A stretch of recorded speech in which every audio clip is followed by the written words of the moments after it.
దేవుడు నిన్ను బాగుపరచాలని ఆశపడుతున్నాడు. ఇప్పుడు నువ్వు చేయాల్సిన పని ఏంటంటే, యెహోషువ గ్రంథము 1వ అధ్యాయము 8వ వచనం చూడండి. మీరు కుడికి కానీ ఎడమకి కానీ తిరగొద్దు, నా ధర్మశాస్త్రాన్ని మీరు ధ్యానించండి. నీకు నచ్చినట్టు ఉండటం కాదు, ధర్మశాస్త్రం ఎలా చెప్పిందంటే అలాగే ఇల్లు.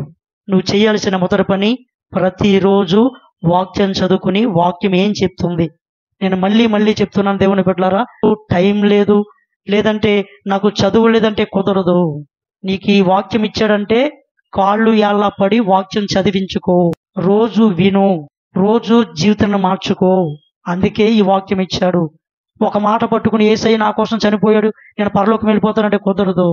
వాక్యము ప్రతి దినము చదువు దేవుని బిడ్డలారా. రెండోది, నేను 1 తెస్సలోనికి రాసిన పత్రిక 5వ అధ్యాయం 17వ వచనం. ఎడతెగకుండా మీరు ప్రార్థన చేయండి. ప్రార్థనకి ఆటంకంగా ఉన్నది ఏదైనా పక్కన పెట్టండి. ఎవరో అన్న మాటల గురించి బాధపడొద్దు, నీ జీవితంలో ఉన్న సమస్యల గురించి బాధపడొద్దు, నీకున్న కష్టాల గురించి బాధపడొద్దు. ఈ కష్టాలు తీరాలని తప్పుడు మార్గములు వెళ్ళొద్దు. కష్టాలు తీరే మార్గం ప్రార్థన ఒక్కటే. నువ్వు ప్రార్థన చేస్తే నేను నీకు జవాబిస్తాను. నువ్వు ఊహించుకోలేని దారులు నేను తెరిస్తాను.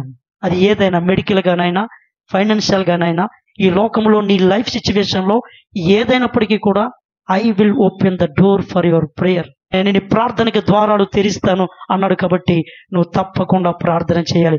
దేవారాత్రులు ప్రార్థన చేసేవాడికి న్యాయం తీర్చబడుతుంది. హల్లెలూయా. నీకు న్యాయం తీర్చబడట్లేదా? సమస్యలు పరిష్కారం కావట్లేదా? ప్రార్థన చేయట్లేదు, నువ్వు ప్రార్థన చేయట్లేదు కాబట్టి నీకేమీ లేదు. ఈ మాట నేను జ్ఞాపకం చేసుకున్నప్పుడల్లా ఏడుపు వస్తుంది దేవుని బిడ్డలారా. నీకెందుకు లేదంటే నువ్వు ప్రార్థన చేయలేదు దేవుని బిడ్డ. అంతే. కారణం ఒకటే, నీకు ఏది లేదో అది నువ్వు అడగలేదు, ప్రార్థన చేయలేదు నువ్వు, అందుకే నీకు దక్కలేదు అది. కాబట్టి నువ్వు ప్రార్థన చేయి అని దేవుడు మాట్లాడుతున్నాడు. పరలోక రాజ్య సువార్త, పరలోక రాజ్యం సమీపిస్తుంది. కాబట్టి మీరు మారు మనసు పొందండి, సరైన వ్యక్తిత్వాన్ని నిర్మించుకోండి అంటున్నాడు. ఇలా నిర్మించుకున్న రోజున నీ బ్రతుకు విలువగా, నీ బ్రతుకు ఆశీర్వాదకరంగా, నీ బ్రతుకు పరిష్కారంగా ఉంటుంది.